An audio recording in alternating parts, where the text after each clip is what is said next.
एक आदमी गलती से कीचड़ भरे दलदल में गिर गया। वह पूरी कोशिश कर रहा था बाहर निकलने की, लेकिन जितना बाहर निकलने की कोशिश करता उतना ही और धंसता चला गया। तभी उसने पेड़ पर दो छोटे सिवेट बिल्ली को देखा और उसने तुरंत आंखों से मदद का इशारा किया। हैरानी की बात, तभी नर सिवेट बिल्ली ने अपनी चोंच से पेड़ की टहनी को काटना शुरू कर दिया और मादा सिवेट बिल्ली ने अपने शरीर के वजन से शाखा को झुका दिया। फिर जैसे ही आदमी ने पेड़ की ऊपरी शाखा को पकड़ने की कोशिश की, नर सिवेट बिल्ली का संतुलन बिगड़ गया और वह नीचे गिर पड़ा। लेकिन आदमी को पता नहीं चला। मादा सिवेट बिल्ली मदद की गुहार लगाने लगी। उसके चीखने की आवाज सुनकर आदमी ने तुरंत ध्यान दिया और दलदल में हाथ डालकर उसे बाहर खींचने का। दो सिवेट बिल्ली की मदद से बच जाने के बाद आदमी ने उनका आभार मानते हुए उन्हें अपने साथ रखने का निश्चय किया। तभी एक कालाबाज पहाड़ों की ओर उड़ता हुआ आया। ऐसा लगा जैसे वह कुछ बताना चाहता। आदमी ने अपनी अल्ट्रासोनिक ध्वनि के जरिए बात से बात और उसकी आंखों के माध्यम से देखा कि कुछ सैनिक जानवरों को पकड़ रहे। असल में कालाबाज मदद मांगने आया। बेटा मुझे अनदेखा मत करना। आज जो भी वीडियो को लाइक करके सब्सक्राइब करेगा उसको 1 घंटे में खुशखबरी मिलेगा। यकीन नहीं है तो करके देख लो और जाते जाते कमेंट में हर हर महादेव जरूर लिख दे। आदमी फौरन पहाड़ी पर दौड़ गया। वहां देखा कि सैनिक काले तेंदुए को पकड़ चुके। अपनी दयालुता के कारण आदमी ने तेंदुए को बचाने का निश्चय किया। उसने दोनों सिवेट बिल्ली को भेजकर सैनिकों के हथियार चुरवा लिए और फिर दोनों सैनिकों को आसानी से हरा दिया। और तभी और सैनिक आ गए। आदमी ने कालेबाज को बुलाया। कालाबाज हवा में झपटा मारते हुए सैनिकों को गिरा दिया। आखिरी सैनिक बचने से पहले ही आदमी ने अपनी फेंकी गई छुरी से काले तेंदुए की रस्सी काट दी। आजाद होते ही तेंदुआ सैनिक पर झपटा और अपना बदला ले लिया। काले तेंदुए ने आदमी की मदद का आभार जताया और उसके साथ रहने का निश्चय किया। आखिरकार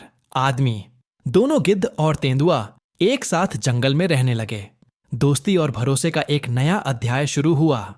सबने मिलकर एक दूसरे की मदद करना सीखा और ये कहानी जंगल में हर किसी को याद दिलाती है कि जब साथ निभाने वाले मिल जाएं तो कोई भी मुश्किल असंभव नहीं होती।